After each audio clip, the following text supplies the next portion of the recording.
খালি গায়ে ওযু করার বিধান কতটুকু আর ওযু সঠিক হয় কিনা জানাবেন। সুন্নাত সালাত আদায় না করলে গুনাহ হবে কিনা। মহিলারা বাড়িতে নামাজের বিছানা নামাজ পড়ে অনেক সময় বিছানার কর্নার ভাঁজ করে রাখে, তা না হলে শয়তান নাকি দাঁড়িয়ে যায় বিছানায়। কোরআনে সুন্নাহ ভিত্তিক কতটুকু সঠিক কথা?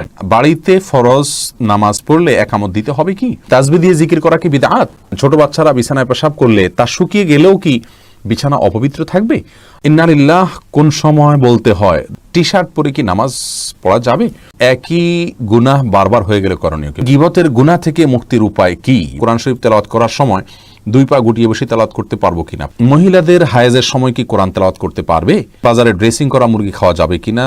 নামাজে ঠোঁট বন্ধ রেখে সম্পূর্ণ মনে মনে সূরা কেরাত পড়লে নামাজ হবে কিনা? স্ত্রী জাহান্নামে গেলে স্বামীও কি জাহান্নামে যাবে? দর্শক শ্রোতা ভাই বোন, আর দেরি না করে শুরু করি আপনাদের প্রশ্নগুলোর উত্তর দেওয়া মূল অনুষ্ঠানের।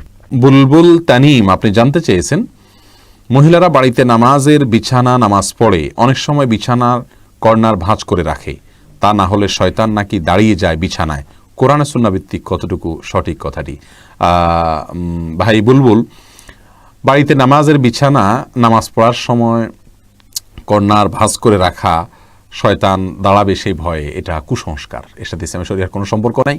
কোরআন হাদিসে কোথাও বলা হয়নি যে কেউ সালাতের জন্য দাঁড়ালে তার জানামাজটা যদি বড় হয় তার কোনায় শয়তান দাঁড়াবে, এরকম কোনো কথা নেই।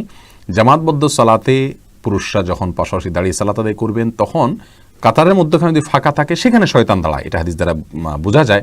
এজন্য মানে নির্দেশ করা হয় ওয়ালা তাদাউল ফুরুজাত লিশায়াতিন, অর্থাৎ শয়তানের জন্য কোনো মাঝখানে ফাঁকা জায়গা রাখবে না। কিন্তু জায়নামাজের বা মুসাল্লার কোনাকাংশিতে শয়তান দাঁড়ায় এরকম কোনো কথা ইসলামী শরিয়ার কোথাও নাই, কোরআন হাদিসের কোথাও বলা হয়নি, বিধায় এটি ভিত্তিহীন কথা। বাড়িতে ফরজ নামাজ পড়লে একামত দিতে হবে কি? হ্যাঁ ভাই, যদি আপনি একাকী ফরজ সালাত আদায় করেন, অন্য কেউ জামাতে শরীক হতে পারবে সে সম্ভাবনা থেকে আপনাকে জোরে জোরে একামত দিয়ে তারপরে সালাত আদায় করা উচিত। কোনো একটি বর্ণনা দ্বারা বোঝা যায়, হাদিসে কুদসিতে আসছে, একজন ব্যক্তি কোনো এক জায়গায় রাখাল, তিনি একাকী দাঁড়িয়ে আজান দিচ্ছেন এবং একামত দিয়ে সালাত আদায় করছেন, তার আশা যদি কেউ শরীক হয় তার সাথে, যদিও কেউ সেখানে দেখছেন না আপাতত তাকে, তারপরও তিনি করেছেন, এ ব্যক্তির জন্য বিশেষ ফজিলতের কথা রয়েছে হাদিসে কুদসিতে। যার কারণে আমরা বলি, বাসায়ও যদি আপনি একাকী সালাত আদায় করেন, কোনো কারণে জামাত চলে গেলে মসজিদে আপনি একামত দিয়ে নেবেন এবং এমনভাবে পড়বেন যাতে কেউ আপনার সাথে সম্ভব হলে শামিল হতে পারে। আরিফিন আপনি জানতে চেয়েছেন, তাসবিহ দিয়ে জিকির করা কি বিদআত? ভাই আরিফিন, এটা অনেক বন্ধুরা আমাদের বলে থাকেন, তাসবিহ গতানুগতিক যে মালা পাওয়া যায় দানার, এটা ব্যবহার করে তাসবিহ পড়াকে বিদআত বলা হয়। কিন্তু আমরা বিনয়ের সঙ্গে এর সঙ্গে দ্বিমত পোষণ করছি, এটাকে আমরা বিদআত বলবো না। কারণ হলো, বিদআত বলা হয় কোনো কিছুকে যখন ইসলামের কাজ মনে করে বা সওয়াবের কাজ মনে করে বা সুন্নাহ মনে করে, ইসলামের কোনো নির্দেশ মনে করে করা হয়, অথচ সেটা সেরকম না, এটাকে বিদআত বলা হয়। যেটাকে ফার্সি ভাষায় মুফতি ফয়জুল্লাহ রহিমাহুল্লাহ নামে একজন বড় মনীষী ছিলেন চট্টগ্রামে, বিদআতের বিরুদ্ধে বড় সোচ্চার একজন মনীষী ছিলেন। তিনি তার একটি কিতাবে, ফার্সিতে লেখা রচিত অনেক আগের একটা কিতাবে তিনি লিখেছেন, একটা ছন্দের মাধ্যমে বেদাতের পরিচয় দিন চমৎকারভাবে। তিনি বলেছেন, গায়রে দীরা দি সুমুরদান বেদাত, অর্থাৎ যেটা দিন না সেটাকে দিন মনে করা, এটা বেদাত। এখন আসুন, তাসবিহ গণনা করা, এটাকে আলাদা কেউ দিন মনে করে? আমাদের দেশে যারা তাসবিহ ব্যবহার করেন, তাসবিহ দানাতে মানে মালাতে তাসবিহ আপনার পড়ে থাকেন গনে গনে, এই মালা গুনলে সওয়াব হবে বেশি, এরকম কেউ মনে করে? অথবা মালাতেই গুনতে হবে, অন্য কিছু গুনতে পারবে না, এরকম কেউ মনে করে? বা মালাতে গুনলে বিশেষ কোনো ফজিলত আছে, এরকম কেউ মনে করে? এরকম কেউ আমার দৃষ্টিতে, আমার জানা মতে কেউ মনে করে না। তাহলে এটাকে সে দিন বানাই নাই, তাহলে আপনি এটাকে কীভাবে দাঁত বলছেন? হ্যাঁ, আমরা এটা অবশ্যই বলবো, এই মালা ব্যবহার করার চাইতে হাতের কর ব্যবহার করা সুন্নাত সম্মত, এটা উত্তম। বড় আমরা মালার ব্যবহারকে সুন্নার খেলাফ বলতে পারি, যদিও কোনো কোনো সাহাবীরা খেজুরের বিচি বা অন্য কিছুকে তাসবিহ গণনার জন্য ব্যবহার করেছেন, তারা জানা যায়। অতএব সেই হিসাবে পরিপূর্ণ আমরা এটাকে বেদাত তো বলার প্রশ্নই ওঠে না, সুন্নাহ বিরোধীও পরিপূর্ণ বলতে পারি না। তবে হ্যাঁ, নবী সাল্লাল্লাহু আলাইহি সাল্লাম বলেছেন, হাতের যে করগুলো মানুষ জিকিরের জন্য ব্যবহার করে, এগুলো কিয়ামতের ময়দানে উজ্জ্বল হবে, এগুলো জ্বলতে থাকবে, আলোর কাজ দিবে, বিধায় এই করের মধ্যে গুনতে পারলে সেটা ভালো। কেউ যদি এখানে স্মরণ রাখতে না পারেন, তাসবিহের মালা ব্যবহার করেন, সেক্ষেত্রে এটাকে আমরা বেদাত বলবো না, অনুত্তম বলবো, বড়জোর। শাহনাজ হাফিজ আপনি জানতে চেয়েছেন, ছোট বাচ্চারা বিছানায় পেশাব করলে তা শুকিয়ে গেলেও কি বিছানা অপবিত্র থাকবে? ছোট বাচ্চারা যদি বিছানা পেশাব করে, এক্ষেত্রে মনে রাখতে হবে ছেলে বাচ্চা যদি হয় তাদের পেশাবের ক্ষেত্রে কিছুটা ছাড় রয়েছে। ছেলে বাচ্চা যদি হয় আর সে যদি মায়ের দুধের উপরে সম্পূর্ণ নির্ভরশীল থাকে এবং তার মধ্যে যদি অন্য কোনো কিছু যদি সে না খায়, বাহিরের কোনো কিছু খাদ্য হিসাবে সে গ্রহণ না করে, তাহলে সেক্ষেত্রে এই বাচ্চার পেশাবের উপরে শুধুমাত্র পানি ছেটা দিয়ে দিলে সেটা পাক হয়ে যাবে। আর যদি মেয়ে বাচ্চা হয় তাহলে সেক্ষেত্রে পরিপূর্ণভাবে ধুইতে হবে। এটা হাদিস দ্বারা এই ব্যবধান এবং পার্থক্যটা সুস্পষ্টভাবে প্রমাণিত। এখানে কেউ যদি বলেন যে মেয়েদের পেশাবের ক্ষেত্রে এই তারতম্য কেন করা হয়েছে, মেয়েদের প্রতি বৈষম্য কিনা, আমরা বলবো না। মেয়েদের পেশাব হয়তো তার ভেতরে কোনো এমন কোনো দিক রয়েছে পেশাবের যেটা হয়তো আমরা এখনো জানি না, অথবা বিজ্ঞানী হয়তো জানতে পারেন, যার কারণে এটা ধোয়াটা জরুরি করা হয়েছে। সেটাতে দুর্গন্ধের বিষয় থাকুক অথবা অন্য কোনো ক্ষতিকর কোনো কিছু থাকুক যেটা আমাদের কাছে অজানা, কিন্তু ইসলামী শরিয়াত নির্দেশ করেছে, নিশ্চয়ই এর ভিতরে কোনো না কোনো কল্যাণ আছে। আমরা দেখি ইসলামী শরিয়াত নির্দেশকে পালন এবং মান্য করার ভেতরেই কল্যাণ নিহিত আছে। এমডি টুটুল হক আপনি জানতে চেয়েছেন ইন্নালিল্লাহ কোন সময় বলতে হয়, দয়া করে আলোচনা করলে ভালো হয়। ভাই টুটুল, ইন্নালিল্লাহ পড়ার ক্ষেত্রে ইসলামী শরিয়ার দৃষ্টিকোণ হলো আল্লাহ সুবহানাহু ওয়া তাআলা কোরআনে কারিমে বলেছেন ওয়াল্লাযীনা ইযা আসাবাতহুম মুসিবা ক্বালু ইন্না লিল্লাহি ওয়া ইন্না ইলাইহি রাজিউন। অর্থাৎ নেককার ভালো মানুষদের একটা বড় আলামতের জায়গা হলো যে তারা কোনো মুসিবতে পড়লে বলে ইন্না লিল্লাহি ওয়া ইন্না রাজিউন। অতএব এই আয়াত থেকে বোঝা গেল যে ইন্না লিল্লাহি ওয়া ইন্না ইলাইহি রাজিউন এটা আমাদের বিপদে আমরা পড়ব, যখন মুসিবত হবে, কোনো সমস্যা দেখা দিবে আল্লাহ না করুন, ওই সময়টাতে আমরা ইন্না লিল্লাহি ওয়া ইন্না ইলাইহি রাজিউন পড়ব। ইন্না লিল্লাহি ওয়া ইন্না ইলাইহি রাজিউন আমাদের দেশে সাধারণত মানুষ মারা গেলে আমরা পড়ি। কেউ কোনো বিপদে ইন্না লিল্লাহি পড়লে বলে কি কেউ কি মারা গেছে, তার মানে মানুষ মনে করে যে ইন্না লিল্লাহি শুধু মারা গেলেই পড়তে হয়। এটা ভুল ধারণা। আমরা ইন্না লিল্লাহি ওয়া ইন্না ইলাইহি রাজিউন পড়ব যেই কোনো বিপদ দেখা দিলেই আমরা ইন্না লিল্লাহি পড়তে পারি। এটাই কোরআনের নির্দেশনা যে কোনো মুসিবতে। শাহিন বিএম আপনি প্রশ্ন করেছেন, হুজুর টি শার্ট পরে কি নামাজ পড়া যাবে? ভাই শাহিন, টি শার্ট পরে আপনি সালাত আদায় করতে পারেন।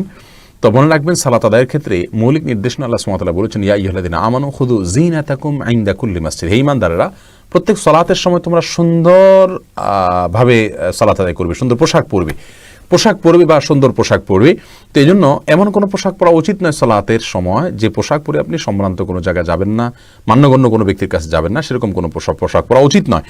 অতএব আপনি চেষ্টা করবেন যে পোশাক পরলে আপনাকে খারাপ দেখা না যায়, দৃষ্টিকটু দেখা না যায়, ভিন্ন ব্যতিক্রম মনে না হয়, এবং আপনি এটা পরে ভালো কোনো জায়গায় যেতে ইতস্ত বোধ করেন না, সেরকম পোশাক পরে সালাত আদায় করবেন। এরপরে প্রশ্ন হলো কালিমউদ্দিন, আপনি জানতে চেয়েছেন একই গুনাহ বারবার হয়ে গেলে করণীয় কি? ভাই কালিমউদ্দিন, একই গুনাহ বারবার হয়ে গেলে আপনি কি করবেন? একই হাত যদি আপনার বারবার কাটা যায় আপনি কি করবেন? বারবার ব্যান্ডেজ করবেন। একইভাবে একই গুনাহ বারবার হলে বারবার তওবা করবেন। মনে রাখবেন আল্লাহ সুবহানাহু ওয়া তাআলার গুণবাচক নাম তাওয়াব। তাওয়াব শব্দের অর্থ আর তায়েব শব্দের অর্থ এক না। তায়েব তো যিনি তওবা করছেন তিনি, তাওয়াব বলা হয় যিনি তওবা বারবার কবুল করেন, বারবার তো বান্দার তওবা কবুল করেন, তাকে তাওয়াব বলা হয়। এই জন্য যতবার অপরাধ হবে, গুনাহ হবে, ততবার আমাদের আল্লাহর দিকে ধাবিত হইতে হবে এবং তওবা করে আল্লাহর কাছ থেকে মাপ চেয়ে নিতে হবে। আল্লাহ তাআলা আমাদের সেই তৌফিক দান করুন। জহিরুল ইসলাম জানতে চেয়েছেন গীবতের গুনাহ থেকে মুক্তির উপায় কি? ভাই জহিরুল ইসলাম, গীবতের গুনাহ থেকে মুক্তির উপায় হলো যার গীবত করেছেন তার জন্য আল্লাহর কাছে মাপ চাইবেন, ইস্তেগফার করবেন, আল্লাহ আমার ভাইকে মাফ করুন, তার প্রতি রহম করুন, এভাবে তার কাছ থেকে মাপ চাইবেন। আর যদি ওই লোকের কাছে যদি বলতে পারেন যে ভাই আপনার গীবত হয়েছে, কখনো মাফ করে দিয়েন, এবং বলাতে তিনি যদি নাখোশ না হন, এই কারণে আরও উল্টা আপনার তার সাথে তার দুঃসম্পর্ক তৈরি না হওয়ার সম্ভাবনা থাকে, তাহলে সেক্ষেত্রে আপনি তার কাছ থেকে মাপ চেয়ে নিতে পারেন, সেটা আরও নিরাপদ এবং ভালো। জান্নাত জাহান আপনি প্রশ্ন করেছেন কোরআন শরীফ তেলাওয়াত করার সময় দুই পা গুটিয়ে বসে তেলাওয়াত করতে পারবো কিনা? পারবেন, কোনো অসুবিধা নেই। কোরআন শরীফ তেলাওয়াত করার সময় আপনাকে দোজানো হয়ে মাটি সালাতের সময় যেভাবে বসেন সেভাবে বসতে হবে এমন কোনো শর্ত নাই। আপনি ইচ্ছা করলে আসন দিয়ে বসতে পারেন বা অন্য কোনোভাবেও বসতে পারেন, অসুবিধা নাই। কোরআনের প্রতি অসম্মান প্রদর্শন না হয় এরকম কিছু হলেই চলবে ইচ্ছাকৃতভাবে, কিন্তু আপনি আরাম করে বসাতে কোনো সমস্যা নাই, কোরআন হাদিসে কোথাও নিষেধ করা হয়নি। শিলু আপনি জানতে চেয়েছেন মহিলাদের হায়েজের সময় কি কোরআন তেলাওয়াত করতে পারবে? বনশিলু, এটা নিয়ে ওলামা একরামের মধ্যে মত পার্থক্য রয়েছে। অনেক ওলামাগণ বলেছেন কোরআন তেলাওয়াত মাসিক অবস্থায় মা বোনরা করতে পারবেন, কারণ কোরআনে কারিমের এই রাসূল করিম সাল্লাল্লাহু আলাইহি ওয়াসাল্লামের হাদিসের কোথাও স্পষ্ট করে নিষেধাজ্ঞা বর্ণিত হয়নি। মহিলা সাহাবীরা অনেকেই ছিলেন, কিন্তু কোনো জায়গায় নবী সাল্লাল্লাহু আলাইহি ওয়াসাল্লাম নিষেধ করেছেন স্পষ্টভাবে এটা জানা যায়নি। হায়েজ অবস্থায়, মাসিক অবস্থায় তাওয়াফ করতে পারবেন না এবং কোরআন স্পর্শ করতে পারবেন না, সালাত পড়তে পারবেন না, সিয়াম পড়তে পারবেন না। এর বাইরে স্বামী স্ত্রীর সহবাস করতে পারবেন না, আর সব কিছু করতে পারবেন, কারণ নিষেধ নাই। আবার এর বিপরীতে কোনো কোনো আসার দ্বারা নিষেধাজ্ঞার প্রমাণ করে থাকেন অনেক ওলামা একরাম, তারা বলেন যে পড়া যাবে না। এই মতটা বরং জামহুরের মত, অর্থাৎ পড়া যাবে না। তো এজন্য না পড়ে আপনি যদি তেলাওয়াত শুনেন সেটা হবে সবচেয়ে নিরাপদ। আর যদি আপনি হাফেজা হন, হিফজের ছাত্রী হন, অথবা কোরআন মুখস্থ আছে আপনার, সে অংশ ভুলে যাবেন মনে হয়, যদি আপনি নিয়মিত এভাবে আপনার পিরিয়ডের সময়টা বাদ দেন, তাহলে সেক্ষেত্রে আপনার জন্য বিশেষ ওজরের কারণে জায়েজ হতে পারে ইনশাআল্লাহ বিদিনা। কিন্তু নিরাপদ হলো না তেলাওয়াত করে এই টাইমটাতে শোনা। যদিও দলিলের দিক থেকে বেশি শক্তিশালী মনে হয় প্রথম মতটাকে, কিন্তু নিরাপদ হলো দ্বিতীয় মতটা, বিধায় না তেলাওয়াত করে শোনাটাই উচিত এবং বেশি উত্তম। রানা সিদ্দিক জানতে চেয়েছেন বাজারে ড্রেসিং করা মুরগি খাওয়া যাবে কিনা। ভাই রানা, বাজারে ড্রেসিং করা মুরগি খাওয়া যাবে, তবে না খাইলে ভালো, ঝামেলা মুক্ত। অনেক ওলামা ইকরাম নিষেধ করেন, এই জন্য তারা বলেন যে পানিতে চুবানো হয় ড্রেসিং করার জন্য, সেই পানিটাতে যখন চুবানো হয় নাড়ি বুড়ি যদি ভিতরে থাকে, তাহলে সিদ্ধ গরম পানিতে ওটা চুবানো হলে ওই নাপাক যেগুলো নাড়ি বুড়িতে আছে, পায়খানা ইত্যাদি, সেগুলো গোশতের সাথে মিশে যেতে পারে, এই জন্য নিষেধ করেন। আসলে এত অল্প সময়ের জন্য যে চুবানো হয় কয়েক সেকেন্ডের জন্য, এত অল্প সময়ের মধ্যে ওই নাপাকই এটা গোশত পর্যন্ত পৌঁছায় না, যার কারণে গোশতের মধ্যে কোনো দুর্গন্ধ আমরা দেখি না, স্বাদটাও নাপাকের আসে না, কোনো আলামতও আসে না, যার কারণে এটাকে আমরা হারাম মনে করি না। তারপরেও যেহেতু আমাদের ইখতিলাফ আছে, মতপার্থক্য আছে, যদি এটা অ্যাভয়েড করা যায়, বিকল্প পন্থা করা যায়, সেটা বেশি ভালো। অর্থাৎ নাড়িবুড়ি ফেলে দিয়ে তারপরে ফ্রেশ পানিতে চুবাই ড্রেসিং করলেন, তাহলে কোনো সমস্যা নেই। খালেদ ইবনে শেতাব আপনি জানতে চেয়েছেন নামাজে ঠোঁট বন্ধ রেখে সম্পূর্ণ মনে মনে সূরা কেরাত পড়লে নামাজ হবে কিনা। ভাই খালেদ, নামাজে যদি আপনি ঠোঁট বন্ধ রেখে মনে মনে সূরা কেরাত পড়েন, তাহলে আপনার সালাত হবে না। কারণ ইসলাম শরিয়াতে যে সমস্ত জায়গায় আমাদেরকে পাঠ করতে নির্দেশ করা হয়েছে, বলতে নির্দেশ করা হয়েছে, সেখানে আমাদেরকে ঠোঁট এবং জিহ্বার উচ্চারণ করে বলতে হবে। ঠোঁটের যদি ব্যবহার না হয়, জিহ্বার যদি ব্যবহার না হয়, তাহলে সেটাকে বলা হয় না, ওইটাকে বলা হয় মনে মনে কল্পনা জল্পনা করা। আপনাকে বলতে বলা হয়েছে, সূরা পড়তে বলা হয়েছে, আর এই পড়াটা হবে মুখ এবং ঠোঁট নড়লে। যদি না পড়েন তাহলে না নড়ে, তাহলে সেক্ষেত্রে পড়াটা হয়নি। বিধায় মনে মনে যদি আপনি কেরাত পড়েন, সূরা পড়েন, তাহলে সেক্ষেত্রে এটা জায়েজ হবে না। নাবিল শাহরিয়ার জানতে চেয়েছেন স্ত্রী জাহান্নামে গেলে স্বামীও কি জাহান্নামে যাবে। না ভাই নাবিল, এটা কোনো জরুরি না যে স্ত্রী জাহান্নামে গেলে স্বামীও জাহান্নামে যাবে। লূত আলাইহিস সালামের স্ত্রী জাহান্নামে যাবে, কিন্তু তাই লূত আসলাম তো জাহান্নামে যাবেন না। অতএব স্বামী স্ত্রী একে অন্যের জাহান্নামে যাওয়ার উপর অন্য জাহান্নাম নির্ভর নয়, বরং প্রত্যেকের আমল নির্ভর করবে, আমলের উপর নির্ভর করবে তার জান্নাত জাহান্নাম। আল্লাহ সুবহানাহু ওয়া তাআলা বলেছেন লাইসা লিল ইনসানি ইল্লা মা সাআ, মানুষ নিজে যা করে সেটাই সে পাবে, অন্য কি করলো না করলো তাতে তার কিছু আসবেও না, যাবেও না। আল্লাহ অন্য আয়াতে বলেছেন লা তাজিরু ওয়াজরাতুন ভিজরা উখরা, একজনের বোঝা, পাপের বোঝা অন্যজন বহন করবে না। অর্থাৎ স্ত্রী অন্যায় করলে তিনি জাহান্নামে যাবেন, স্বামী জাহান্নামে যাবেন না। বিষয়টি এরকম না, যার যারটা আমলের কারণে তিনি পুরস্কার বা তিরস্কারের উপযুক্ত হবেন।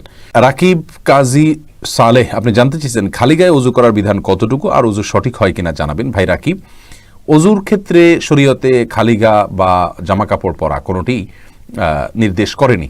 অতএব ওযুর ক্ষেত্রে আমরা খালি গায়ে যদি থাকি তাহলে কোনো প্রকার অসুবিধা নেই।